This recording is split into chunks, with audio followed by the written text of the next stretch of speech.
Hey, greetings. How are you doing? I'm Johnny King from Middle New Zealand, late on Tuesday night. A Tuesday night of a certain week. Whenever you're watching this, wherever you're placed in the world, I welcome you to the I Am Johnny King YouTube channel. We are on the first day after the end of pool play, round robin of Rugby World Cup 2023. Early Monday morning was the final fixture where we received probably our first real upset when Portugal were able to do the business over Fiji, yet Fiji were able to get what they needed, and so Australia were jettisoning home. Was quite the ending and something that certainly delighted the masses. I feel some food or drink emanating, and I've just got rid of that so we can move on. Before we get into what is going to happen next, and it's going to come quickly, this is probably the best weekend, if I can say it that way, the best weekend of Rugby World Cups, because you have 4 quality games. So not just one, not just 2, but 4. So enough to be able to whet your taste buds, and yet, there's still some play to follow. So 4 teams will be going home. 4 teams will be carrying on to the semi-finals. So we're going to talk about the quarterfinals, especially the All Blacks versus Ireland. Plenty to say, plenty of reflection on what will happen and some angles and some thoughts. But I wanted to close off. Last Rites, I should have titled this video. And so I have been taking some notes. So I've got it here. I've seen myself on the screen. And I've got a nice haircut underneath my hat. I won't show you that. You can see it another day. So that will be something to look forward to or not. So while the focus is quickly turned, I'm wanting to say some things. So let's go through each pool. Let's work through each pool. Let's talk about the teams that won, but more focus on the teams that have said goodbye. I was going to break into a Bocelli track then, but hey, I've held myself back. So Pool A. We'll start with Pool A. Pool A, of course, started Rugby World Cup 2023 off. Pool A consisting of France, New Zealand, Italy, Uruguay, and Namibia. After all the matches were played, the first contest separated 1 and 2, and France topped the group on 18 points I had down here. And New Zealand finished with 15 points. France won 4 games. The All Blacks, New Zealand won 3 games. And they go through from Pool A. And they're playing the 2 teams in Pool B. Now, the teams that missed out, Italy, high hopes. They won 2, lost 2. High hopes for Italy. We've talked about Italy and what they've previously achieved through the Northern season and how they had seemingly closed the gap. And that was all fine and dandy. People were talking it up. And then the All Blacks turned up. A 2-week break in Bordeaux, and they were able to put Italy to sleep pretty quickly. And it turned into more of a cricket score. And France followed and did something similar. So Italy leave Rugby World Cup with their tail between their legs, really. The Azzurri, the Ferrari, looking more a bit like a putt-putt. So a lot of questions there, a lot to digest, and looking for a head coach. Maybe they found, I'm not sure exactly on terms of that detail, but Kieran Crowley, I've mentioned previously from my neck of the woods in my younger days, the Carpona kid, Taranaki, in the previous iteration, previous life, fullback for the All Blacks, and he has done his time. People were talking about it being a successful time, but I think it was the replacement of the captain in the second half, and you saw he looked quite quizzical, wondering if that maybe somehow a commentary on what's transpired. So Italy, even though they finished 3rd, didn't live up to expectations when it really counted. 4th, Uruguay. First time I'd really watched Uruguay, 1 win over the team that finished 5th, Namibia. But Uruguay offered so much. It was that contest versus France, their first contest, but France's second contest, where we saw the South American side that looked like they understood the game. We know about football, and they've been pretty successful historically in football, winning World Cups. And we got a bit of an idea that they play together, a core of that team plays together, and in the club competition, you could see they knew each other, but they also had an understanding of the game, so they're good to watch. So one of the highlights, one of the teams that that made watching the contests outside the main ones, or the ones that you expect to be significant, and they made it worthwhile. And so, full credit to Uruguay, full credit to the team out of South America, and grateful that they were a part of it. Namibia finished 5th, they lost every match, and they were the also-rans of Pool A. Tough for them, and no doubt they're battling with all the resources and the talent that the other teams have, and the competition, opportunity, and all those other various factors. However, would have been nice to see more for Namibia. So they'll go back, they'll leave with probably a dissatisfied sense about what happened. They'll look back in hindsight and go, hopefully they'll learn, and we'll see them again maybe next time at Rugby World Cup. Team out of Africa, obviously close relationship with South Africa, geographically, but also culturally, and hopefully that helps to raise the game, because we want to see more sides, and it's good to see sides at this Rugby World Cup we haven't seen before as well. So Namibia, go home without any points. So no wins, no points. So again, France 18, New Zealand 15, Italy 10, Uruguay 5, Namibia, almost got rubber lips then, 0. So that was Pool A. Pool B, people talked about it being the pool of death and the potential that was there. Of course, there was Ireland, South Africa, Scotland, Tonga, and Romania.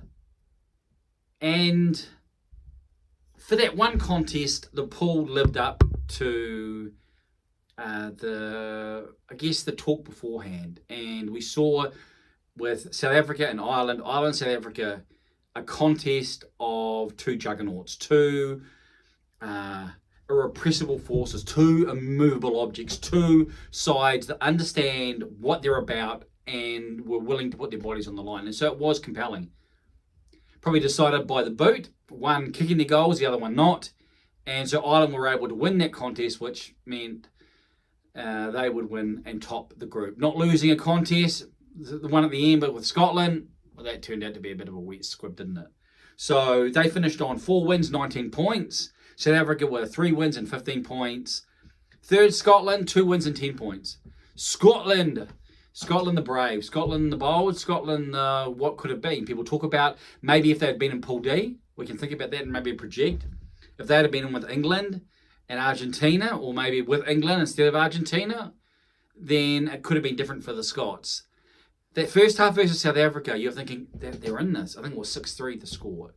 But yet, South Africa were just able to raise the game. I think Mane Labok had showed some special touches. I've seen that video of him looking away and kicking across, the kick pass. That was special. That was a show of talent and a show of class. Again, fascinating storyline. What will they do?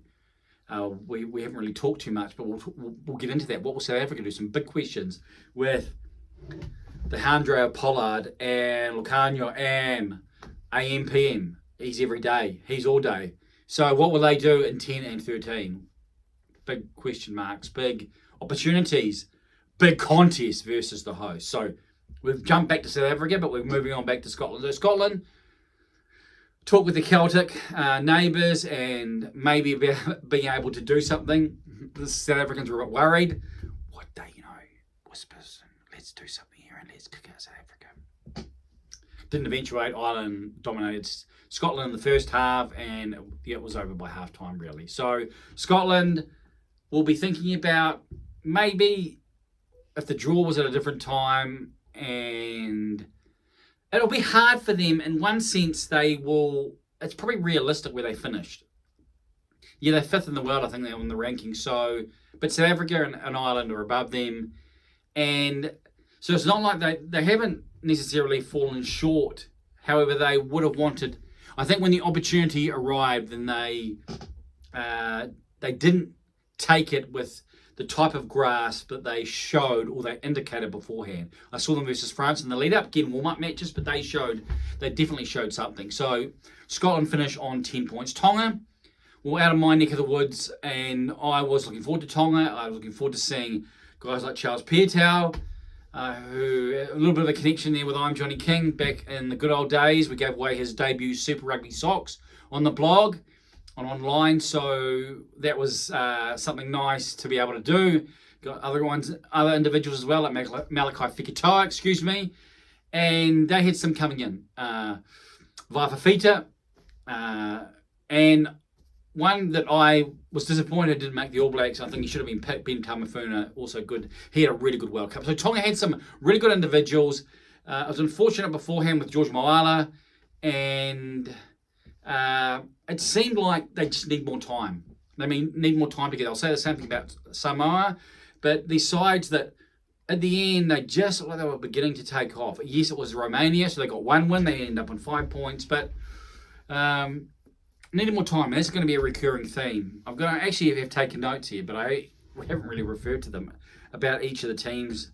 So Tonga, what could have been? And I think World Rugby and the powers that be need to just be very, very careful that and already with the season they're talking about and the top teams, and that's going to exclude potentially teams like Tonga and even the other teams who are outside that sort of bracket. And if that's going to be the case, then they need to have some way of still making a viable pathway for them to improve and for them to be included.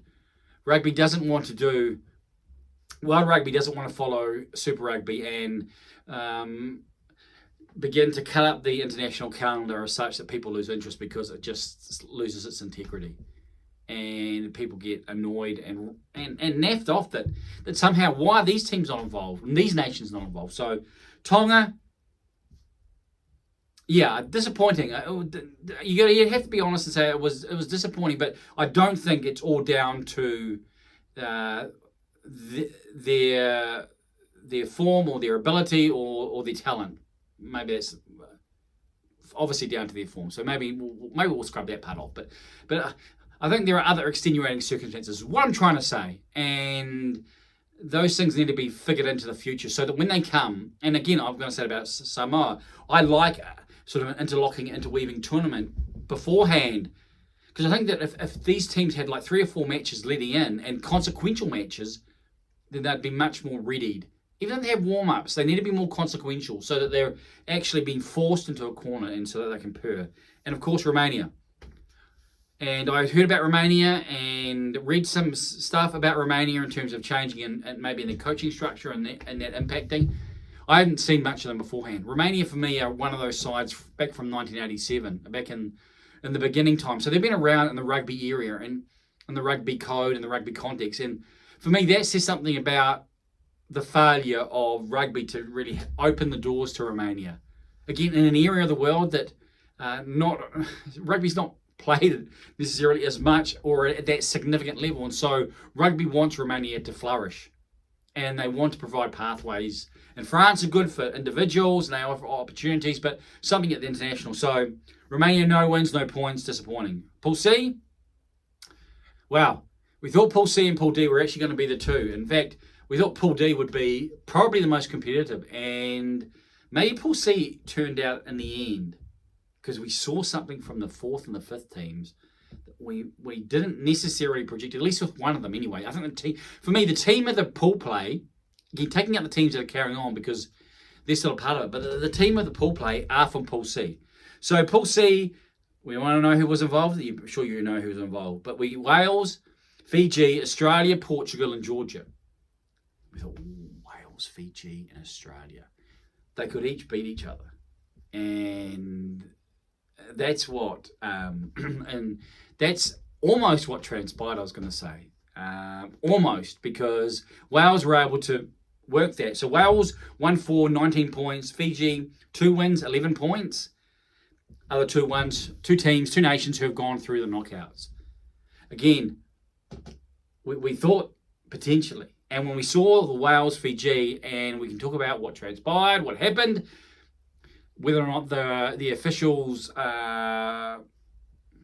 didn't do an adequate job, the reality now is both are through, and so Fiji will be okay. We'll be okay, and we'll look forward to the knockout and who they're playing. And we know what happened as a warm-up as maybe a precursor. a nice little hors d'oeuvre for what will be the main course coming up quarterfinal time. So the big story obviously is Australia, the Wallabies heading home. They finished on the same points, 2 wins, 11 points, but head to head with Fiji. Fiji were able to beat the Wallabies. In fact, that was one of the really surprises, because that was pretty comprehensive. Like, it wasn't that Fiji were able just to use their physical brilliance or physical gifts and put a try together from the end of the world. They were able to dominate up tight, up close, in front, behind, with the starting lineup, with the reserves. I mean, the scrum, I think, even got stronger when the reserves came on. So it was it was quite shocking, really. Shocking for Australian rugby. Eddie Jones had talked it up, thinking maybe hey, let's try something here, because we've got World Cup next time. So let's bring our guys in, because we know that 2 World Cups is probably going to be what's required. And so I think he took a little bit of a punt there. I think we can understand the sort of thinking behind it, but it certainly didn't go oval shape. It went really pear shape, bell shape, and the bell was ringing in his ears. And he was pretty sober and somber, pretty apologetic even. And the result versus Wales, I mean, that was a belting. That was a belting. I think it's their biggest in terms of in a World Cup context, if my memory serves me correctly.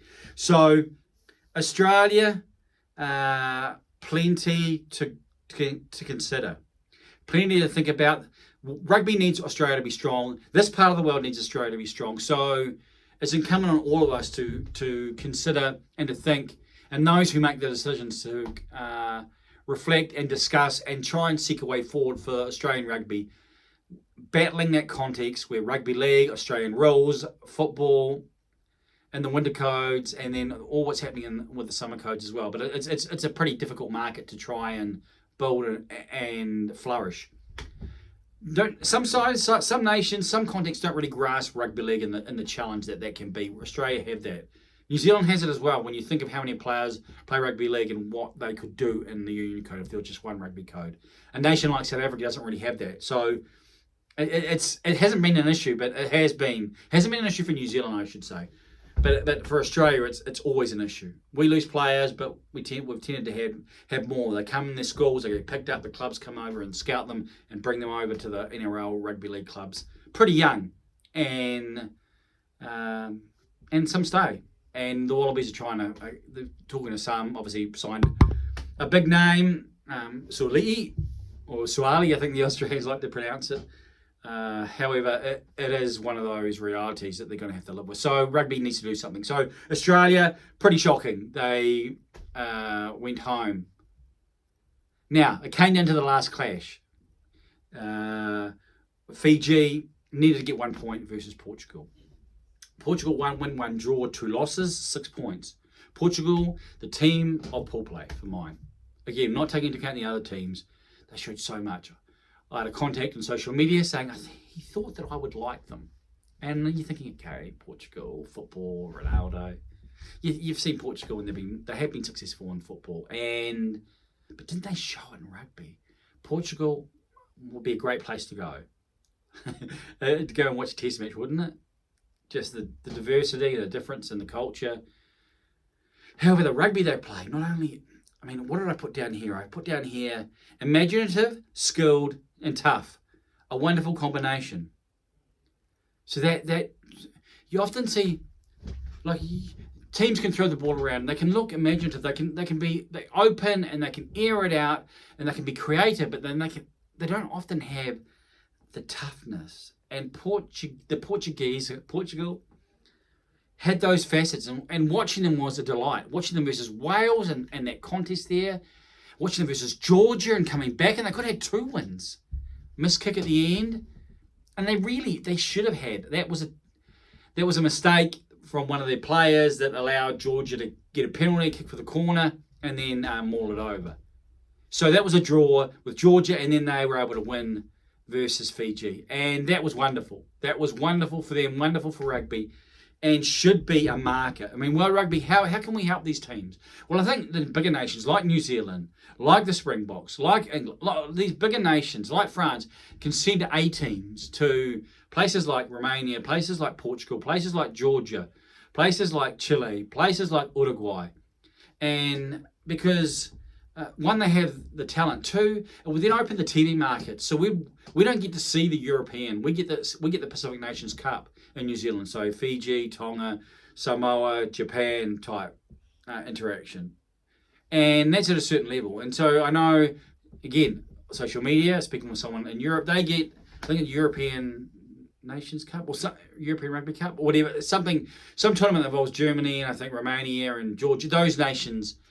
We don't get that in New Zealand, which is a shame. So I think for those teams, then of those other nations, the nations down here, whether it be the Wallabies as well, we're able to send our A squads, and I think that would be helpful, and that's been talked about online. So Portugal, we're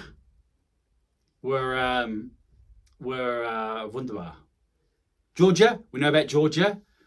One player who sort of has folklore status, Mamuka Gogodze. Even his name, and we saw him in the crowd. But we know about, I'm going to say Portugal. We know about Georgia and the talk. I mean, the Wallabies talked about like bringing over something, maybe a tight head prop or 30 because, they play physical and strong men. And we have heard about crowds at, I think it's Tbilisi. Put that there just in case, I'm pretty sure. The crowds there and 60,000 or something. I mean, you think, really? You don't expect that, but Georgia, another nation who more needs to be done, because I think if they're given that opportunity, then rugby will just flourish. They need to have to see that love. So 1 draw, 3 losses, 3 points. They didn't get the win, got the draw with Portugal, and that was a compelling contest. So Pool C, thumbs up. We like Pool C, and the most competitive. I think the points table shows when you see that the fifth team was able to get more points than any other fifth team. Pool D, we saw England beforehand. We were thinking, oh my goodness, what's going to happen with England? And not necessarily if you're outside of the good old land, with much dismay, because hey, we wouldn't mind seeing either Argentina and Samoa, or Argentina and Japan, or Japan and Samoa go through. So the teams were England, Argentina, Japan, Samoa, and Chile. Hadn't seen any of Chile. Know about the football. Yes, they've had a bit of a generation that's passed now. So, but England showed it, that first match versus Argentina, a red card to Curry. We thought, what?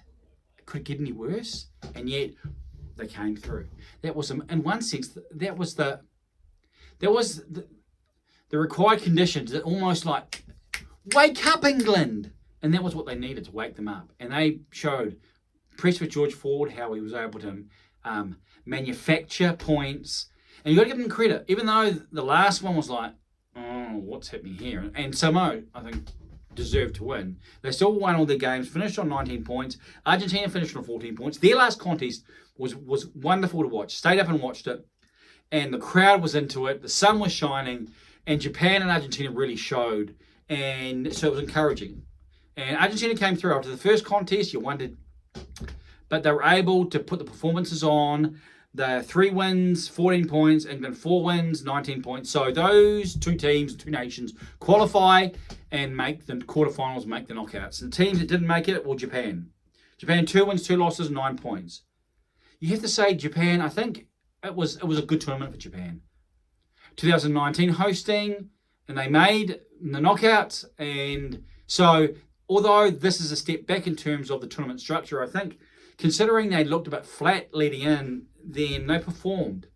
And they were able to do the business with Samoa, and then they really did push Argentina, and of course with Chile. So Samoa next, the Brave Blossoms, maybe I shouldn't cut them off so quickly, and innovative, fast, attacking, and enough toughness. Of course, they have a number of different players from other parts who come together, but rugby, like all sports, has that type of reality. Samoa, 1 wins, 3 losses, 7 points.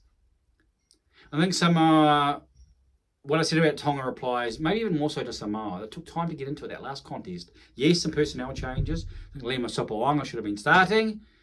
And that was something that they'll reflect on and maybe look back and say, maybe he should have been given an opportunity. Don't know all the ins and outs of what was happening there. However, they looked like this was a Samoan team that had their parts moving. It's a bit clunky, a bit ordinary, really, from what we expected to get. Winning versus Chile, which was good, and a good win, I think, first up for them. But they just weren't able to put it together. The one versus Japan, I think, was card, and then they came back, and it was just too late. So you could see that it's there. They had the talent there, players who had played especially for the All Blacks, and so that's helpful. However, Samoa just need more rugby. They need more opportunities, like Tonga. Fiji have that. Fiji, Drua help in Super Rugby, and so that can be a pathway. Whereas Moana Pacifica, a little bit more composite and a little bit more connected to New Zealand, probably. But yet, Samoa and Tonga, because of their small populations, they do get a lot of rugby players out of New Zealand. In fact, they're preponderant. So, in one sense, it fits. However, they need more rugby, they need more opportunities, and hopefully, the World Rugby have finally brought in will be helpful. Where players who have connection, you see them. So many have Samoan and Tongan connections in New Zealand, and maybe they'll go that way, and then later on in their career, then they'll play for Samoa and Tonga. But it will be set in and organised in such a way where they'll begin to in one sense, the pathway for Tonga and Samoa may not be in 19 or 20, it may be 26, 27, 28. And where the players have done their time maybe with Australia or New Zealand.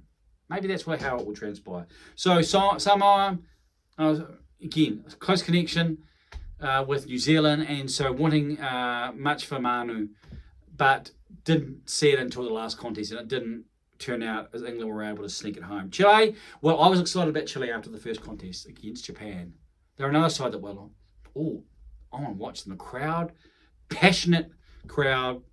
However, after that first match, I specifically watched their second one, and it was a bit of a letdown. So Chile, good to see them. Hopefully this is a stepping stone for rugby in the nation, and that it grows, and that they get opportunities, and South America begins to offer more. Got Brazil there as well, but of course they didn't make it. So conclusion after round robin play. I'm going to have a little drink here because I have a bit of Pepsi Max. Yes, it's Pepsi Max.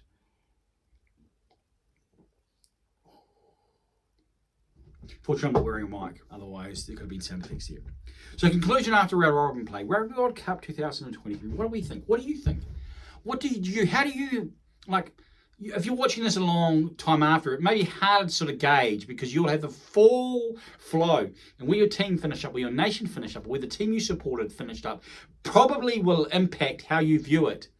And we tend to view things with rose-tinted glasses in the past, and especially if our team's won, it's like, it's all hunky-dory, everything's lovely jubbly. However, at this point, I think, and I was work my device around because I had put something down, and maybe I'll look at them this time. Too drawn out. That's what I put down. It's felt too drawn out. And I don't think necessarily that's about the exact time, but it's just, and maybe it is. Maybe it is. Now, if these next three sort of quarterfinal, semi-final, if they take the roof off, then that will be the overriding sense, especially if your nation, my nation, is successful throughout. Because that impacts absolutely, undoubtedly. But I think it's too drawn out. I think that's, and I've seen a bit of talk about that online, it lacked momentum. It lacked maybe more matches on. Again, that's hard, like this part of the world when they're at crazy hours. So that's not necessarily, if it was played in Australia, then I'd be like, yeah, more matches, or New Zealand, of course. But I think we can do it. I think if we have more teams and have another tournament and interlocking, I think we can limit it more. But just increase the number, and maybe, I think there are other factors as well, but just that's the experience that I think just a little bit too extended. Must be a better way to include the lesser nations. I mean, I think the disparities, even what some have said about the officiating, and how a four-name tier 1, tier 2, how they're treated. So I've talked about my idea for increasing competition in tournaments. I'm sure someone said something very similar. I've not said it beforehand, so I'm not claiming it's original, but off the top of my head. So I've got now teams that met or exceeded my expectation. This is a personal. You all have your own. Maybe you can share the teams that met or exceeded my expectation. I have 4 teams: Uruguay, Portugal, Georgia, or Japan. Again, these are the teams. 8 have gone through, so 12 have gone home. So those 4 teams: Uruguay definitely exceeded. Portugal absolutely exceeded. Georgia probably met, and Japan probably exceeded as well. Not exceeded based on 2019, but exceeded about what I was thinking going into the tournament. I've mentioned that about Japan. Teams that disappointed or didn't meet or exceed, and I've got 5 down here. Italy, well, again, I talked about what they were beforehand and the 6 nations leading into this tournament, and then what people were expecting. The All Blacks are vulnerable. Maybe Italy could really. That's what it was like. Maybe Italy could really. It couldn't finish the sentence because it was pretty apparent after the 3rd try that Italy were not there, and so disappointing. Tonga and Samoa, I've talked about them, and again a little bit different in, I guess, talking about and reflecting on the why with those 2 nations. Because I think they have challenges that other nations don't have. Like a team like Italy, for example, who have club teams in a large European competition and have the resources, whereas Tonga and Samoa, don't have those realities. And I think World Rugby, an international global season will help nations like Tonga and Samoa. Rugby is big in the Pacific and needs to maximise that potential. Again, Super Rugby has worked out and has realised what happens when you don't look after what you've got. If you keep striving for something you haven't got, then you might lose what you already have. And so Tonga and Samoa. And Romania weren't a team weren't a nation that followed maybe the other nations that were mentioned. Uruguay, Portugal, they didn't follow that suit, even though there was some chatter about, that, I guess, where they had been compared to where they were. And of course, probably the team that you could say disappointed the most would be Australia and not making the knockouts. And what that means now, throughout Ian Foster and some of the things that he's made, well, Eddie Jones has knocked something off there. And a lot to think about, a lot to ponder for Australia, and we've talked about. But they've got a fruitful period coming, and so they've got an opportunity to regenerate. So let's hope that happens. Now it's about the knockouts. The knockouts coming on 2 early mornings into New Zealand, or 2 days in France. Of course, we have leading us off, and I'm just working Wales, Argentina, followed by Ireland and New Zealand. So that's the first 2 quarterfinals: Wales, Argentina, and Ireland, New Zealand. And then the next day we have England, Fiji, followed by France and South Africa. So we're going to talk about those, some more than others, no doubt.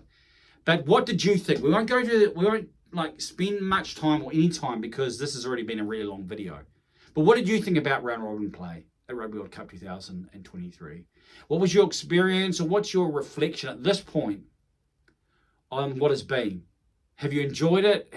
Where does it rate? I don't think... I found 2019 quite difficult, and there's a number of reasons for that. And 2023 certainly didn't reach 2011 and 2015. Now, the All Blacks had won both those World Cups. They didn't win them, though, at pool play, did they? But one being at home, and so it's always going to be different, isn't it? 2015, that was in the UK, and that was a really good experience. So maybe this is a comparison to that, and it certainly didn't resonate and didn't reverberate within like the 2015 tournament. But what about you? It's your team of the pool play. Again, not the teams that have made the knockouts, but your team or nation of the round robin of Rugby World Cup 2023. And any reflections you want. I'm going to stop now because I've said enough. Please comment, like, share, and subscribe if you haven't. And we're going to get to the pointy end in the coming weeks, aren't we? And I took a photo and put it online of a Japanese fan and looking very upset. And it's sobering to realise that all except one nation. I mean, that's the realistic part. that all but one nation's fans, if I can put that around the right way, are going to be leaving 2023, the Rugby World Cup, with what could have been if only that one nation will hold Bill aloft, as the Australians want to describe the cup. And who will that be? This weekend coming up, we'll have a big say, and we're going to be on it on the I Am Johnny King YouTube channel. Hopefully, we'll hit it with a nice straight bat, over the top, out the park. We're going to look forward to what transpires. If you're online, social media, then do connect as well on X. I'm Johnny King, and wherever else you can search up, and maybe I can help you there as well. So, please, share. I look forward to reading what you have to say. I am Johnny King. What say you?